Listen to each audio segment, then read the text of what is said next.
اعوذ باللہ من الشیطان الرجیم بسم اللہ الرحمن الرحیم. کل کی جو صورت مبارکہ تلاوت ہوئی ہے اس سے چند مطابق معلومات حاصل کرنے کا موقع ملا. آج اسی صورت کا تھوڑا سا حصہ جو باقی ہے، اللہ تعالیٰ نے انسان کو اس کی پیدائش سے متعلق فرمایا کہ ہم نے آپ کو اچھلتے ہوئے پانی سے پیدا کیا. یخرج من بین الصلب والترائب انہ علی رجعہ لقادر. پھر اللہ تعالیٰ اس بات پر بھی قدرت رکھتا ہے کہ آپ کو دوبارہ پھر پیدا فرمائے. پھر فرمایا یوم تبلی السرائر، اس دن سارے کے سارے کیا ہیں، بھید کھل جائیں. فما لہ من قوت ولا ناصر، کوئی انسان کسی کا کوئی مددگار نہیں. آگے اللہ تعالیٰ پھر اپنی نعمتوں کا ذکر فرماتے ہیں کہ والسماء ذات الرجع، یہ وہی آسمان ہے کہ جس سے ہم کیا کرتے ہیں، میل برساتے ہیں، پانی برساتے ہیں. اس میل برسانے سے آپ دیکھ لیجئے اللہ تعالیٰ کی قدرت کا نظارہ دیکھیے، جس کو سورۃ النبأ میں بھی اللہ تعالیٰ نے ذکر فرمایا. آپ نے فرمایا کہ وہ کون ہے، وجعلنا من المعصرات ماء ثجاجا، اور ہم ہی ہیں کہ جس نے نچڑتی ہوئی بدلیوں سے ہم نے پانی برسایا. آپ دیکھ لیجئے کہ اللہ تعالیٰ من و ٹن نہیں، کئی 100 لیٹر پانی، ہزاروں لیٹر پانی، ایک بادل جو اوپر چلتا رہتا ہے وہ پانی لے کر پھرتا رہتا ہے. اور آپ دیکھیں کہ جب جہاز میں آپ سفر کرتے ہیں تو بادلوں میں سے بھی آپ کراس کرتے ہیں، لیکن آپ کو بادلوں میں پانی بھی نظر آتا ہے. اس کا مطلب یہ ہے کہ وہ اللہ کے حکم کے ساتھ چلتے ہیں، اللہ کے حکم کے ساتھ پانی لیتے ہیں، اللہ کے حکم کے ساتھ وہ پانی برساتے ہیں. اللہ فرماتے ہیں کہ یہ بھی میری قدرت کاملہ ہے. اور پھر میں کیا کرتا ہوں، اب آپ دیکھ لیجئے کہ یہ پوری روئے زمین کے اوپر اس وقت میں، آپ کینیڈا میں رہ رہے ہیں تو کینیڈا میں اس وقت برف کی وجہ سے اور سردی کی وجہ سے ہر چیز جب مرجھا جاتی ہے، اور جیسے جیسے یہ ٹائم گزرتا چلا جائے گا یہی سوکھے پتے دوبارہ آنے شروع ہو جائیں گے، یہی سوکھی ٹہنیاں جو ہیں وہ دوبارہ کیا ہے، سرسبز ہونا شروع ہو جائیں گی.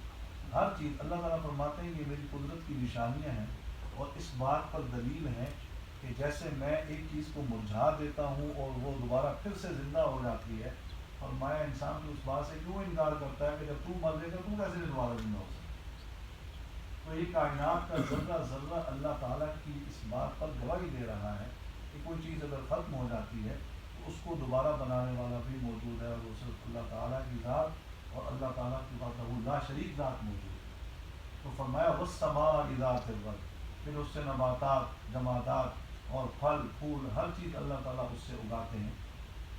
آپ دیکھ لیجیے کہ سمندروں کا پانی کیا ہوتا ہے، کڑوا ہوتا ہے، لیکن وہی پانی بادل جب اٹھاتے ہیں اور بادل اٹھا کر میل برساتے ہیں اور پھر وہی پانی میٹھا ہو کر آتا ہے، اسی سے پھل میٹھا جو ہے وہ لوگ استعمال کرتے ہیں، چاہے وہ گندم کی صورت میں ہو چاہے وہ پھلوں کی صورت میں ہو. اور میں والارض ذات الصدع، اور زمین جو ہے وہ آپ دیکھ لیجئے اللہ تعالیٰ اس کو پھاڑتا ہے. اب ایک دانہ آپ زمین کے اندر لگاتے ہیں، پھر اوپر سے میل برستا ہے، تو فرمایا کہ اس زمین میں سے اس کو باہر نکالنا یہ بھی میری قدرت کاملہ کا بہت بڑا معجزہ ہے کہ وہ آپ نے دانہ تو ایک ڈالا ہے لیکن وہ پھول کی صورت میں باہر نکل رہا ہے، پھل کی صورت میں باہر نکل رہا ہے. اور ایک ٹائم گزرنے کے بعد with the passage of time وہ کیا ہو رہا ہے، پک کر آپ کے سامنے آ رہا ہے.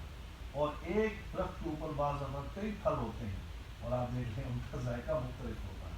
اب ہمارے یہاں آم ہوتا ہے انڈیا پاکستان میں، آپ دیکھ لیجیے اس آم کی اتنی قسمیں ہیں، نام کا تو وہ آم ہی ہے، لیکن پہلے ہمارے یہاں کہا جاتا ہے کہ یہ فلانے شہر کا شروع ہو گیا ہے، اب یہ سندھ کا پہلے شروع ہوا ہے، بعد میں ملتان کا شروع ہوا، تو اس آم کی کئی قسمیں ہیں، اور ہر ایک کی ذائقہ جو ہے وہ اس کی پہچان سے آپ نکال دیتے ہیں. انگوروں میں اسی طریقے سے. تو یہ اللہ تعالیٰ یہ فرماتے ہیں کہ اتنا کچھ میں نے تیرے لیے پیدا کیا ہے، یہ زمین و آسمان تیرے لیے بنائے ہیں، یہ میں نے میل برسایا ہے، زمین کو پھاڑ کے تیرے لیے نباتات، جمادات ہر چیز میں نے تیرے لیے بنائی ہے.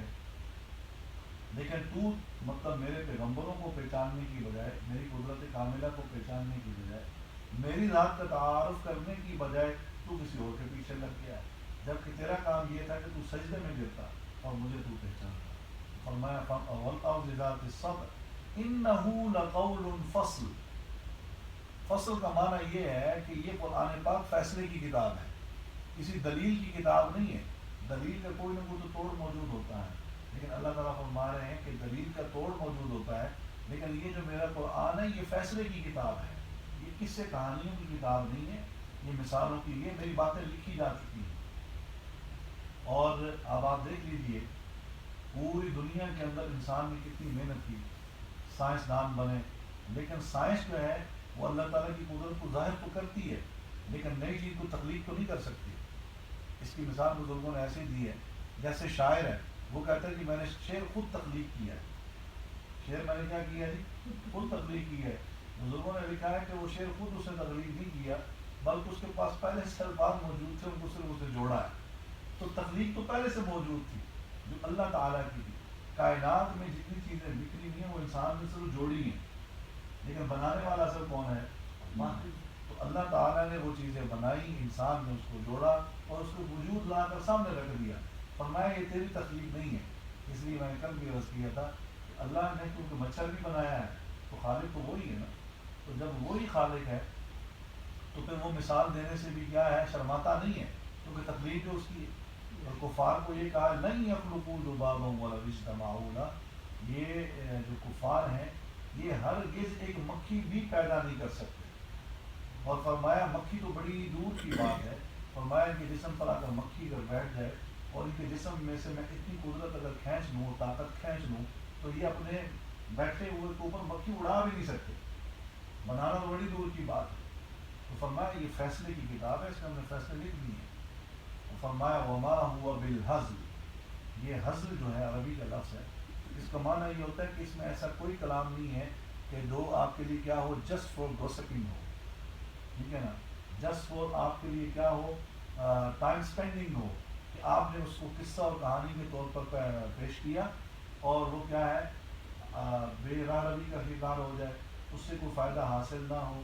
فرمایا یہ ایسا کلام نہیں، یہ ایسا کلام نہیں ہے، بلکہ آپ دیکھ لیجئے حضرت ابراہیم علیہ السلام نے فرمایا نا، مفسرین نے لکھا ہے کہ لوگ پھر کیوں نہیں، اب چارہ کس کے لیے اللہ نے بنایا ہے؟ جانوروں کے لیے۔ اناج کس کے لیے بنایا ہے؟ انسانوں کے لیے۔ فرمایا اگر اس نے تخلیق کرنی تھی تو پھر جانوروں کا چارہ کھا کے گزارا کرے۔ کبھی دنیا میں آپ نے کبھی سنا ہے کہ جانوروں کا کھا کے انسان گزارا کر رہا ہے؟ اور انسان کا جو کھانا پینا ہے وہ جانوروں کو ڈال دیا جائے۔ فرمایا ایسا نہیں ہو سکتا۔ فرمایا جب ایسا نہیں ہو سکتا تو اس کا مطلب یہ تخلیق میری ہے کہ آپ نے اناج سے جینا ہے اور جانوروں نے کس سے جینا ہے؟ چارے سے جینا ہے۔ اس کا بھی پیچھے ذکر سورہ عبس کے اندر اللہ تعالیٰ فرما چکے ہیں۔ تو فرمایا یہ ایسا کوئی کلام نہیں ہے کہ جو بے راہ روی کا شکار ہو یا آپ نے بات کی ہے اور آپ کا ٹائم اسپینڈ ہو گیا ہے اور آپ نے جسٹ چل کیا ہے۔ فرمایا یہ ایسا کلام نہیں ہے، بلکہ ہم نے اس میں فیصلے سنا دیے ہیں۔ اب غور طلب کرنے والی بات یہ ہے کہ اس کو پڑھ کر اپنی زندگی کون بدلتا ہے، اللہ اس کے رسول کی پہچان اس سے محبت کون کرتا ہے۔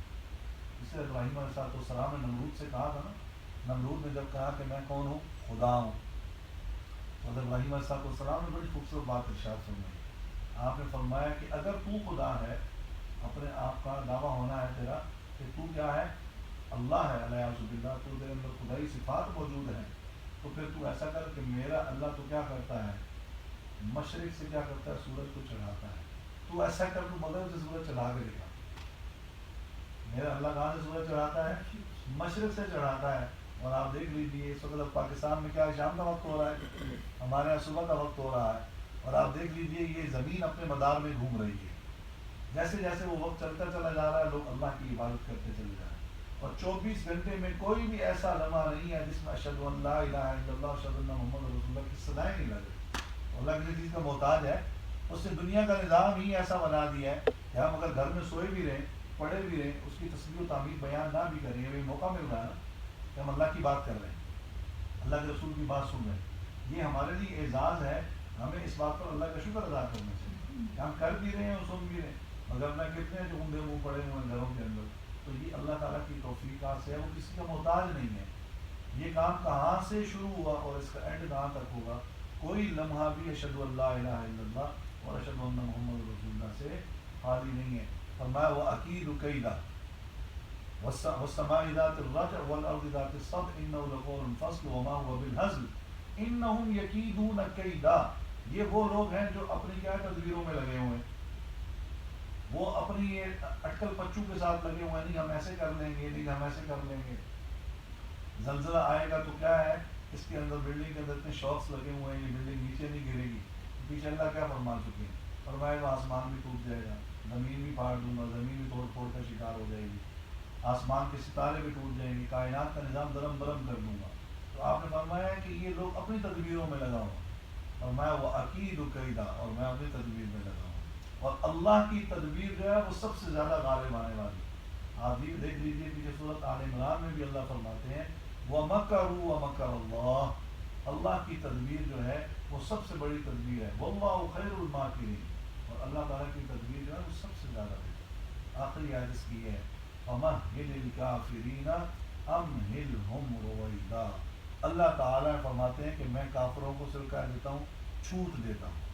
یہ اس وقت میں چھوٹ ہے ان کے پاس، ایک ظاہری اختیار ہے ان کے پاس، یہ ظاہری اختیار کا استعمال کرتے ہوئے دنیا کے اندر اٹکل پچوؤں سے کام لے رہے ہیں کہ نہیں یہ نہیں ہوگا تو ہم ادھر گھس جائیں گے، ادھر نہیں ہوگا تو ہم ادھر گھس جائیں گے. آپ نے دیکھا نا جب یہاں سنو اسٹارم آتا ہے کتنی زیادہ یہاں پہ فیسلٹیز ہیں ایز کمپیئر ٹو اور کنٹریز، ایسا ہی.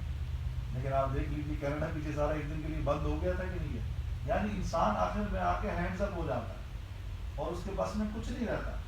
پھر جب وہ دیکھتا ہے کہ اللہ تعالیٰ کی تھوڑی سی ریلیکسیشن آ گئی ہے تو پھر کیا کرتے ہیں، ہم سنو بھی ہٹانا شروع کر دیتے ہیں، اپنی زندگی کام نہیں کرتا. تو اللہ کی ذات کی طاقت سب سے بڑی ہے. تو یہ دن بھر کے رات بھر کے جو ایکسپیریمنٹس چل رہے ہیں یہ اسی لیے چل رہے ہیں کہ اللہ تعالیٰ اپنی قدرت کی نشانیاں میں دکھا رہے ہیں، اور ٹھیک ہو جاؤ، اور ٹھیک ہو جاؤ، وہ آپ نے میری طرف آنا ہے بھائی، آپ کا مشن کچھ اور ہے، آپ کا کچھ اور نہیں ہے. تو یہ اللہ تعالیٰ نے قرآن کو ایک ہدایت کا ذریعہ ہمارے لیے بنایا. اللہ تعالیٰ فرمائے سے ہدایت میں اللہ تعالیٰ ہمیں قرآن کی محبت نصیب فرمائے، اپنی معرفت نصیب فرمائے، اپنے نبی کی معرفت نصیب فرمائے. اللہم صلی علی سیدنا مولانا محمد مبارک وسلم وصلی علیہ. اے اللہ اپنی رضا نصیب فرما، اے اللہ اپنی رضا والے اعمال نصیب فرما. حضور صلی اللہ علیہ وآلہ وسلم کی محبت اور اپنی محبت ہم سب کو نصیب فرما. قرآن کو ہمارا شفیع بنا، قرآن کی شفاعت ہمارے حق میں قبول و منظور فرما. یا اللہ نبی کریم علیہ السلام کی شفاعت اور آپ کے وسیلہ جلیلہ سے یا اللہ ہم سب کو بغیر حساب و کتاب کی جنت الفردوس میں داخل فرما. قرآن پڑھنے اس پر عمل کرنے کی توفیق عطا فرما. قرآن پڑھنے کو ہمیں اپنا شعار بنانے کی توفیق عطا فرما. یا اللہ اس دین کو، قرآن کو ہماری نسلوں میں منتقل فرما. یا اللہ جنت میں اپنا دیدار نصیب فرما، دنیا پہ اپنی مرضیات پہ چلنے کی توفیق عطا فرما.